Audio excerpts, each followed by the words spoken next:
Gents, we're ready to rock and roll this joint. Accelerating your business.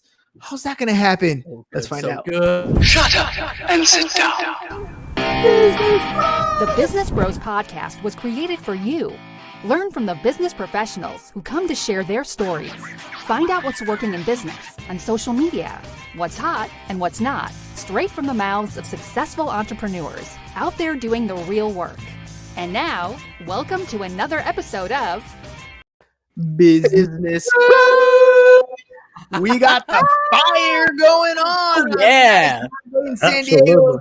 Ham, take it away. A heat wave in San Diego. We're bringing the fire right here. All right, all you business pros. Before we jump into the show, just a quick reminder to please subscribe on whichever platform it is that you're listening to us on today.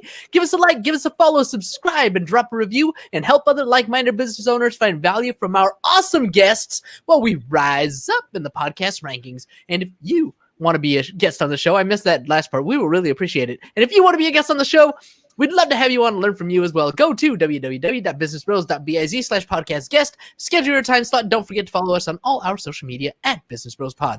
Ladies and gentlemen, we are so excited and so honored to bring another incredible guest on the Business Bros Pod.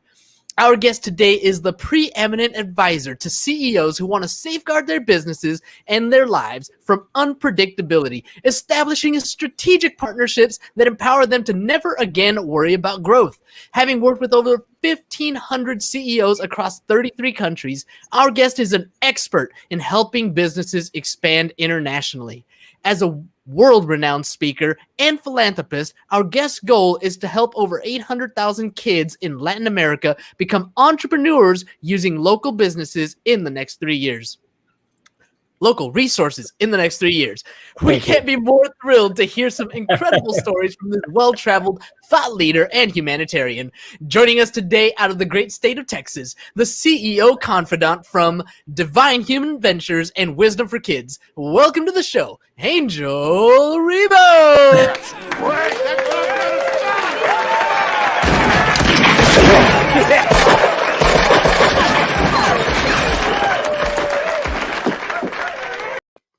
All right, Well Angel. done, well done. Thank you so much. This has been probably one of the most amazing introductions ever in my life. Thank you so much for being who you are, guys. Thank you. Oh, well, what can I say? James prides himself on the intros. They're probably Fun. Yeah, they're fun. They're you know what? Everybody has a strength and everybody has a weakness. I would suck at writing your intro, but James over here, he's got fire when it comes to writing those intros. I tell you, I mean, I've been introduced a few times, and he's used actually completely different words. He's a master. He's a super eloquent guy. I can tell you that. Thank you so much. My heart. You are making my head really? roll. Yeah, you're a cunning linguist, Ham. You're a cunning linguist. All right. So speaking of talents, right? Speaking of strengths, speaking of weaknesses, look, anytime anybody's going to start a business, we all start off thinking, I know what it takes. I'm going to make this thing grow. I'm going to me, I. But ultimately, you need a team to make things happen. So Angel, tell me a little bit about what it takes to grow a business and what is it that you do exactly? Exactly. So basically, in a nutshell, what I do is I help both corporate CEOs and established entrepreneurs to bridge the gap globally for expansion and exposure. It means that I help them take their businesses internationally. Okay. And what it takes for someone to accelerate the growth of their businesses by going internationally, the first thing that it takes is the willingness to do it, but the resources. The resources. I've seen many times people wanting to go internationally, fully internationally, and they have not made their homework. They have not really taken into consideration what it takes to go internationally. Very often it happens to us entrepreneurs that if we have an offer online, we think, okay, so if we are super successful in the US, then going south of the border, we just translate our materials, our courses, whatever that is, and we're going to be successful. I hate to say no. No, there's many more things involved in going internationally, and you have to do your homework. And there's financial implications on the decision of going international. So you have to consider those implications. let's hover here for a second, because we live in an age where the World Wide Web has literally shrunk the planet. We can have international quote unquote business going on from the living room or your basement or wherever you're talking about. So let's hone in on that. What do you mean when you're talking about growing internationally? Yes, so that's true. You can run your business from your home, and you have the worldwide, web, and you can go everywhere. But every single potential client in every single country, geography, culture thinks differently. You have to embrace, you have to acknowledge that, and you have to really know what is going to drive a potential sale from another country.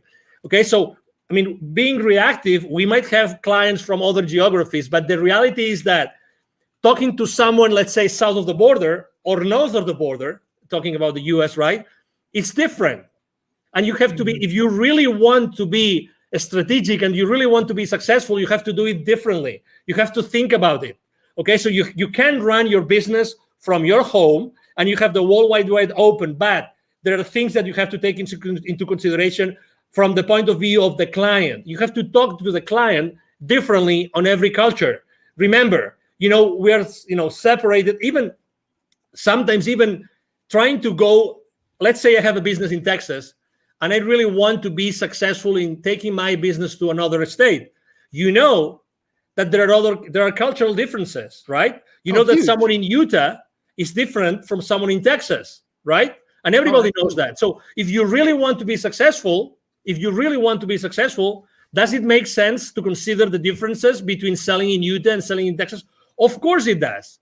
And you spoke about in the introduction, you actually mentioned something, which is, are you partnering with the right people? Probably if you want to go international, or even, as I said before, to another state, what about partnering up with someone who's already there, who is already aware of those differences, that can help you be more effective in conducting business in that area? And this is very often a blind spot that people forget. So, okay, it's easy to run your business from your home, but be mindful, be aware of the differences.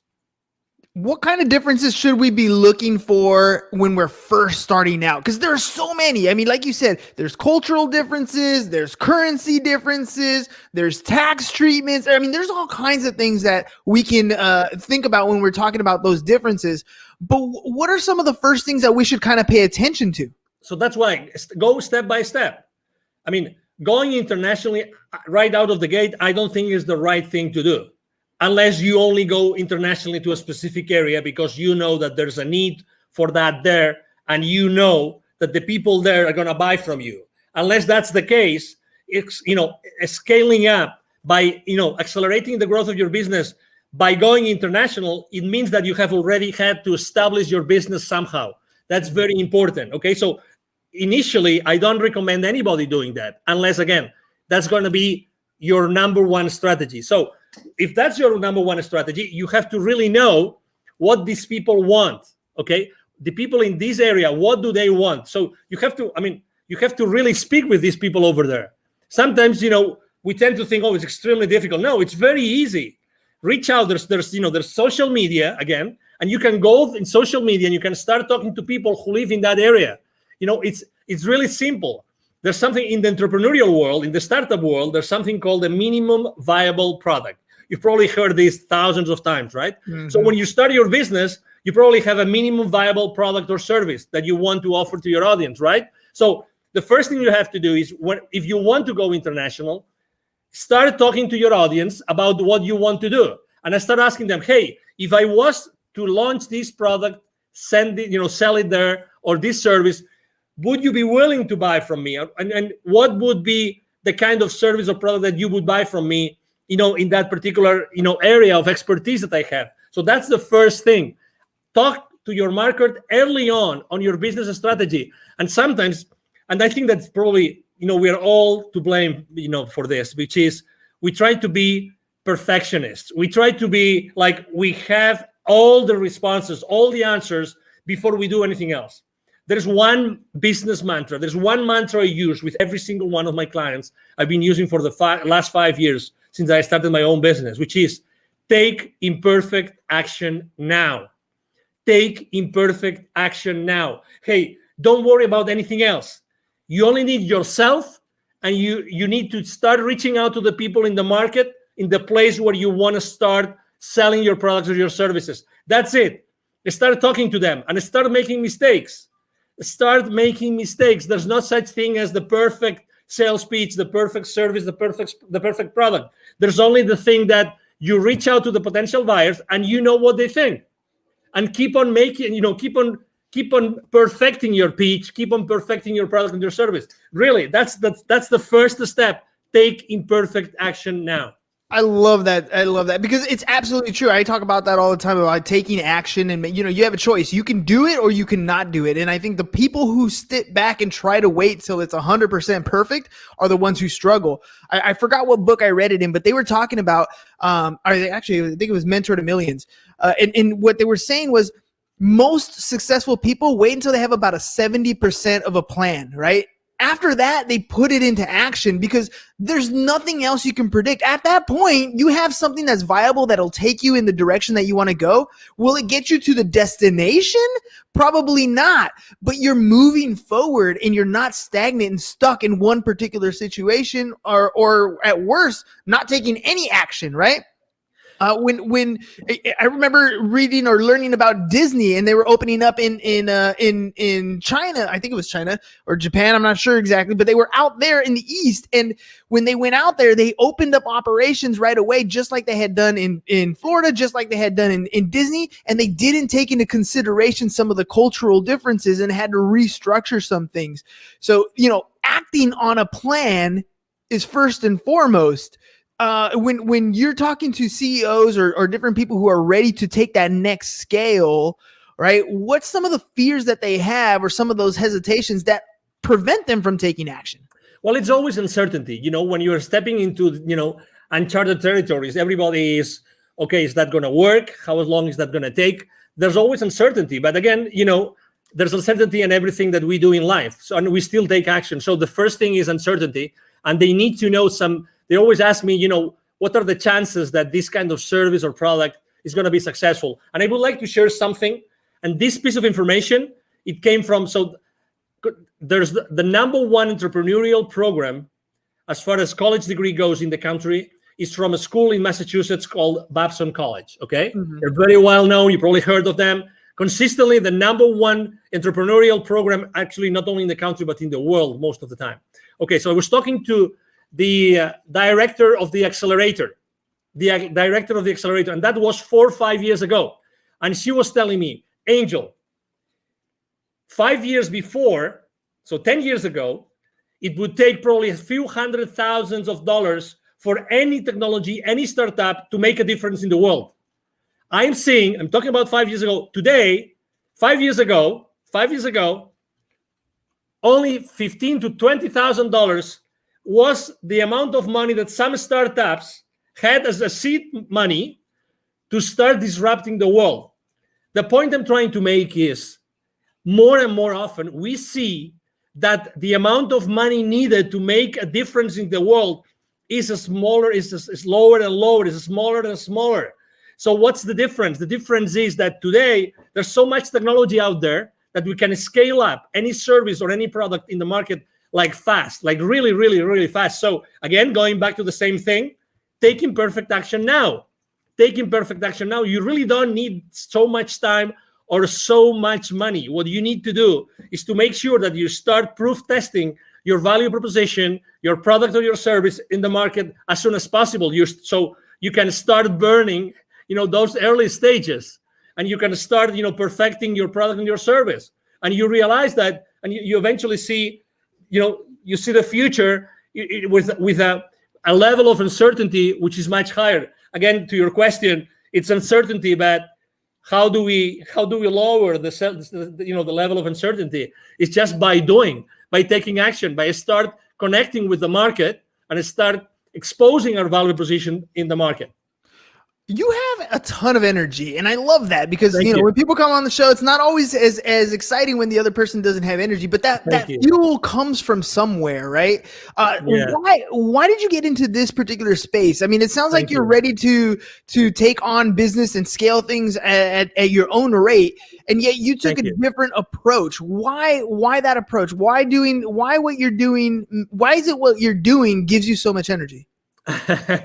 Well, probably because, well, number one, I would say first of all, because of my father, probably because my father is a super positive guy. Extreme. I mean, back in Spain, he's right now 80 years old. He's going to be 81 this year, alive and kicking. He's still working on business. He's always been like that model for me, like always super positive. He's made a lot of he's set up and grown a lot of businesses, both nationally and internationally. He's made a lot of mistakes, but you know what?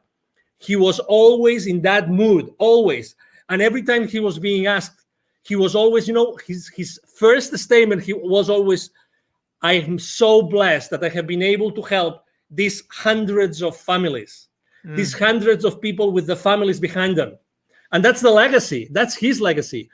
So I think that this, flame that I have inside of me is because I really like to share my experience with people. And I was born to do this. I was born to, originally, both my mom and my dad come from very humble origins, really humble origins. Still my family has a ranch in the north of Spain. That's where we come from, the Ribo family, but that doesn't mean that I couldn't do many other things. So I always had this flame inside of me of leaving a legacy, of teaching others. I love teaching. I love training. I love sharing my experiences. That's why I'm so involved with the local community here in Dallas. I'm invited to, the startup weeks, startup weekends. I'm invited to be jury sometimes. I'm very involved with business incubators and accelerators here, just because I like to share. I like to share, and it's a decision. It's a decision. It's my decision if I wake up in the morning and I show up to the world in one way or another, and that's my decision. That's my option. That's who I am. It's a Friday evening, right? I have had so many calls this week. I have talked to so many people. I've had so many face-to-face meetings. But you know what? I am loving this interview, and I could be, and right now, if you told me, hey, Angel, you have to mentor, 20 people in a coaching call within 30 minutes, I'm gonna do it. I'm not gonna lie to the audience. How long ago did you offer me to be on your show? True. It was yesterday evening. So Exactly. less than 24 hours. Less than 24 hours. And I was super excited. I said, yes. You know why? Because I always say, why not? Why not? If there's a single person in your audience right now who can benefit from what I'm saying, oh my God, the day has paid off. The chance has paid off. The possibility that you guys have offered me has paid off. What is the core? What is the core of the CEO Confidant? Like, what is it that you're trying to achieve? Your mission in the business to that can help more and more entrepreneurs get to the level that they want to get to. Thank you. For me, it's always been connecting the unconnected. And actually, I'm going to tie this to my nonprofit, connecting the unconnected. I've always, obviously, as you can imagine, I'm so grateful to God that He gave me this energy, this passion that I can, I have been able to help a lot of high-level executives throughout my life. That's a blessing. Probably this energy has helped me a lot. But this has only helped me enough as far as this helps me to make the world a better place. Okay? That's why, it reached a point in 2016 in which it was very clear to me that I had also, the reason why I had lived in Latin America for so many years and I had done business in Latin America for so many years is because I had to be exposed to those areas where so many underprivileged kids live. And you know what I'm talking about. I'm talking about in Latin America alone, in 2012, according to UNICEF numbers, 81 million kids live in poverty. 81 million kids. 22 millions don't have drinking water in their house. 22. And that was 2012.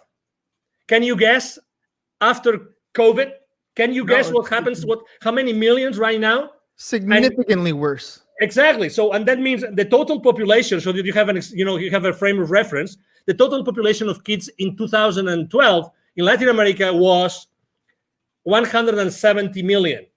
170 million. Okay, 170 million. So put that in perspective. So right now, probably it's going to be 90, maybe 100 million kids in Latin America who live in poverty. Yeah. So that's why, what's my mission? I've always feel that I keep on developing and helping so many high-level executives and established entrepreneurs, because at the end of the day, what I have to do is I have to be able to have so many stories, and I have to be able to connect all those high-level executives with those entrepreneurs that have still so much to learn. And I know that if it's not me, who's going to teach them entrepreneurship? Who's going to inspire them? Who is able to bring all those lessons I learn every single day with these so powerful CEOs? Who else is going to take them to those kids in need? So that was my answer. Yeah, no, that's a beautiful answer, because you're absolutely right. I mean, we look at what we see in poverty just right in front of us, right? When we drive down the freeway, when we're in our local communities.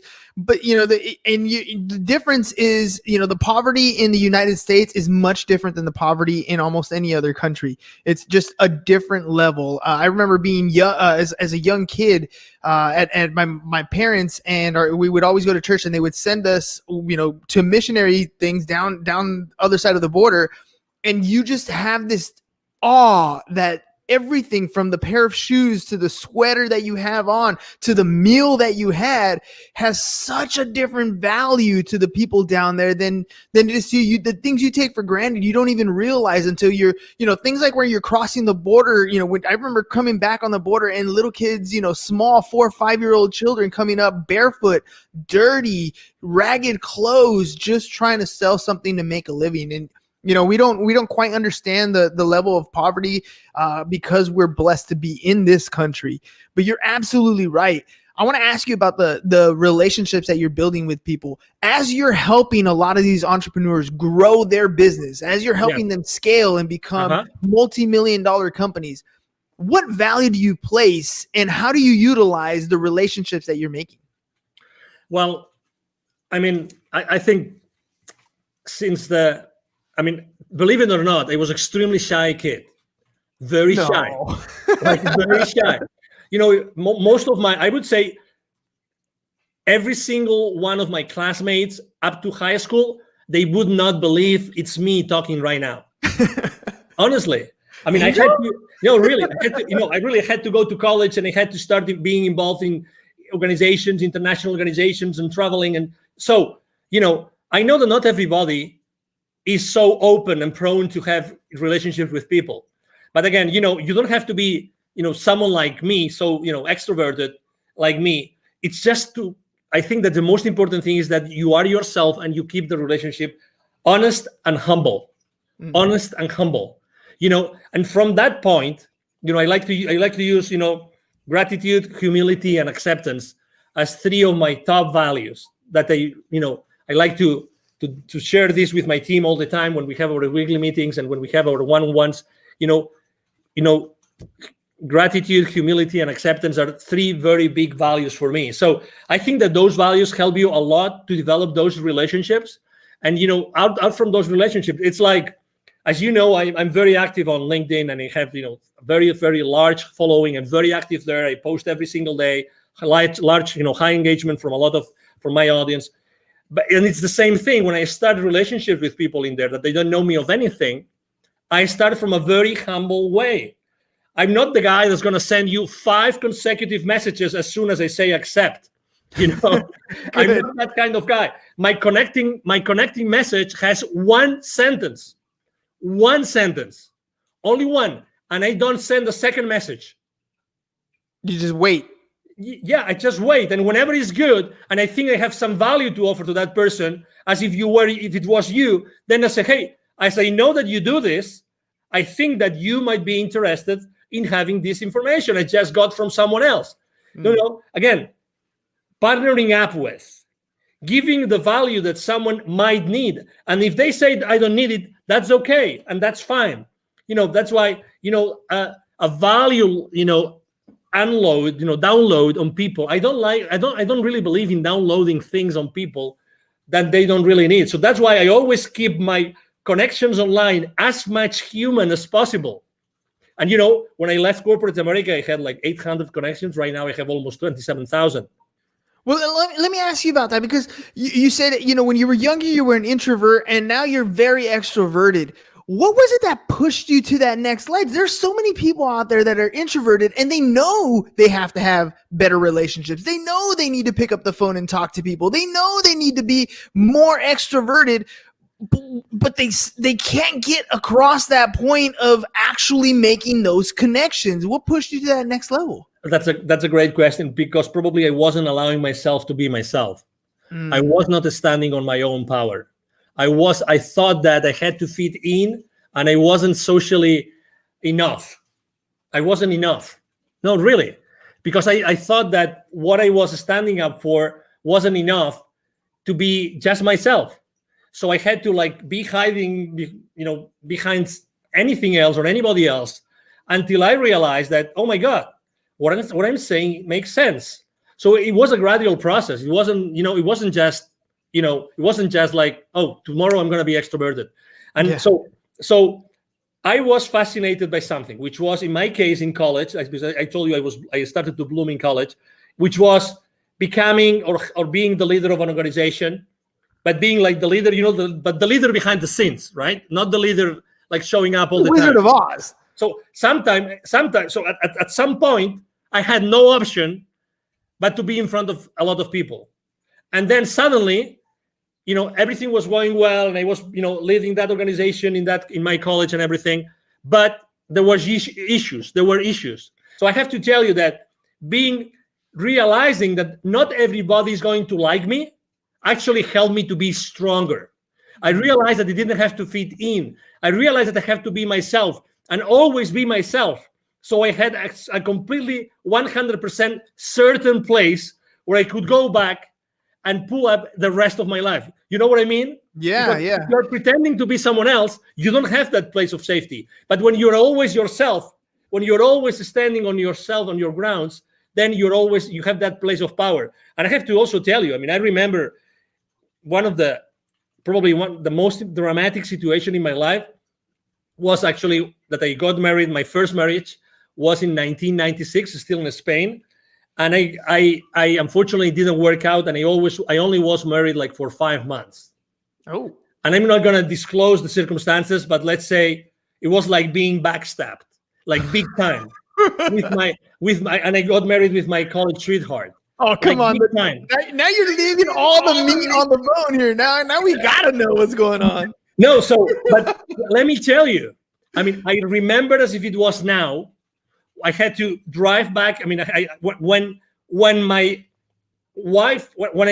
found out what my wife was doing, and I confronted her that night, and I will never forget that night, when I confronted her that night, and she told me yes, I remember taking my car the following morning and going and driving to where my parents lived. I remember that both my mom and dad were waiting me, they were living at the 6th floor, they were waiting for me, and I started crying like a baby on my mom's arms, at my mom's arms, saying, can't believe it. I don't know. How can my life collapse? What did I do wrong? I had the car, we had an apartment together, we had all those projects together, the perfect job, we had this beautiful house in the mountains to go to ski. Everything was perfect. But suddenly, boom, so you thought. Boom, and not even 1 year, like 5 months, 6 months. I felt betrayed. You name it. I tried to save my marriage, and I immediately said, okay, let's go to a counselor. But unfortunately, the other party wasn't there. So I said, okay. So the rest of my life starts here today. Yes. And then, you know what? 1 year and a half later, I had already left Spain for good. And I have not been back to Spain, but to visit my family.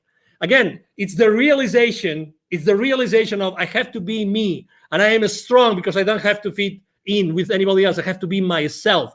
And that's my foundation. That's my essence. And I will build up the rest of my life because of that. Had I not taken that decision, we would have never had this conversation, you and I, today. You know that I want to say I love that story, but I kind of, it's not quite the right thing to say. But the fact that you accepted it at the end, right? The heartbreak, the pain, the agony, what you're going through, those are feelings that you're going to have. But at some point, no matter what happens in your life, good, bad, or indifferent, you have to accept that tomorrow the sun's going to rise. Tomorrow is another day. And every day you have that choice to make something happen. You can dwell in it. You can live in it. You can wallow in sorrow and feel sorry for yourself for as long as you can. But every day that happens is another day that you're not fulfilling whatever dream is that you want to achieve. You're hurting yourself by allowing yourself to live in that position for too long. Feel it, hurt it, learn from that mistake. But you need to make a choice and accept that it happened. Totally. Otherwise, you're never going to move forward. I agree. And I have to say, this counselor that, we went together, with my ex-wife at that time, it was the same counselor that said, hey, okay, so she's not coming back. Can you please help me? Can you please help me go through this path? Can you please help me? And I have to tell you, the certainty that this counselor told me, so these are the stages you're going to go through. A, B, C, D, and E. He told me, he explained those to me. And I understood them. And I said, okay, where am I now? And he told me, no, it's a good question. It's a good question. Yeah, of course. So you are here. Okay. Typically, what do you see in your practice? How long is it going to take for me to get to the final, destination of this, of this, whatever it is, right? Of this journey. He said, well, it's up to you. I've seen people here and I've seen people there and I've seen people that will never recover from a divorce or from a separation. Okay. Mm-hmm. So I kept on going with him. I kept on having, again, I asked for help. God bless. That's something I obviously in any facet in life, ask for help, look for help. Always. There's always going to be someone that can help you. Always. The only scarce resource in your life is time. Yes. Get over any situation, any challenge with the help of someone that's been there before. Do that. Don't hesitate. It doesn't matter. Money comes and goes. Do that. And oh my God, after 6 months of my separation, guess what? Guess who came after one of my, I just finished one of my swimming practices. I love swimming. Guess who came to say, I would like to come back together? Who was it? I'm not going to say, but you know the story, right? You know the story. And I said, unfortunately not. I don't want this to happen in the future when we already have children. I don't want that for my life. Decision made. Imperfect decision. Don't know what the outcome was going to be, but you weren't going to do it again. No. Oh man, Angel, that's, I love that, the whole idea of time scarcity, right? You only have so much time in your life. And yes, ladies and gents, you're going to feel uncomfortable when you're going to make a decision. You're not going to know the outcome. It's going to be scary. It's going to feel weird, but do it anyways. Do it anyways, because there's only two types of regret that you're going to have when you're older. And one of the biggest ones, the worst ones, is when you're 98 years old and you are incapable and you're out of time to have that regret to worry about. So take the action. You might make a mistake and it's okay. There's always a way to correct, but take that action. Angel, before we head out, let our audience know if they want to work with you, how can they get a hold of you? Absolutely. The first thing is, it's very easy. Send me an email. I have a team behind me. We all work together. We will always respond to you. My email is very easy. My email address is angel@angelribo.com. I'm going to spell it for you. ANGEL@ANGELRIB as in boy O.com. That's the easiest way. If you want to know, what I do, what I stand for, you can go to LinkedIn, Angel Ribo, the CEO Confidant. And you will see me there every single day posting. I post a lot of personal stuff because I think it's important for everybody to know, what I think is important for me. And obviously, I would like to help you. And needless to say, thank you very much, guys, for being so kind with me and allowing me to be today on your show. Hey, man, thank you for coming on last minute. Thank you for sharing, being vulnerable. I honestly believe that some of these stories that we have in our life, some of the worst stories in our life, make the greatest connections with people. So thank you very much for sharing some of your worst times with us. I connected with you. I'm sure there's a lot of our listeners that connected with the same type of story. Thank you. All right, ladies and gents, it is Friday, but we'll be back because Monday's going to come right around the corner. So that's all we got for you guys today. Have a great and safe weekend. Peace. And we're out. Thank you for listening to the Business Bros Podcast. Are you looking to get more clients or to increase your income? Hernan, the business bro, can help you generate referrals through the power of podcasting. And James, the insurance bro with Pipeline Insurance, can help you effectively add insurance to your existing business. If you are ready to create wealth today and generational wealth for tomorrow, email businessbros@csfirst.com to schedule a free consultation or join the Business Bros Network, www.businessbros.biz.